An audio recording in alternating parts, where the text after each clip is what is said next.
Macam yang tahu tak, kita ambil ujian darah tengok kat jari hari tu juga, itu sebenarnya dia tak berapa tepat untuk tahu macam mana kontrol dia. Tapi HbA1c tu boleh tengok dalam 3 bulan tu macam mana dia bantu kawal gula dia. Latar belakang peserta kedua yang saya pilih adalah seorang peserta wanita yang berusia 62 tahun, berat 66 kilo, sejarah penyakit kronik iaitu hypertension, diabetes mellitus, sakit saraf dan juga sakit sendi degeneratif. Antara simptom yang dikaji adalah itu batuk asma, sakit belakang, kebas pada tangan, letih dan lesu, nokturia.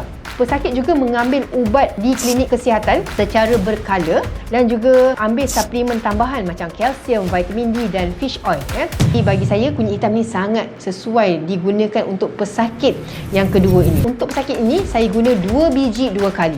So 2 biji pagi, 2 biji malam. Ada 5 parameter iaitu kekerapan serangan asma, tahap batuk asma, tahap sesak nafas dan gangguan tidur dan juga keperluan penggunaan inhaler. Jadi total 50 markah. So kalau tengok bulan pertama waktu awal dia guna kunyit hitam ni 38/50 bacaan dia pada bulan pertama masa awal. Kemudian bila naik bulan kedua, bulan 3, bulan 4, kita nampak penurunan skor. Alhamdulillah lah, sepanjang guna ni tak ada kesan sampingan dan nampak dekat sini kunyit hitam baik sangat untuk bantu kurangkan keradangan dekat paru-paru, kurangkan attack batuk asma tadi.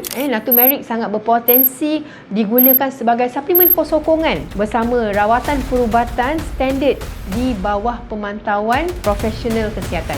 Alhamdulillah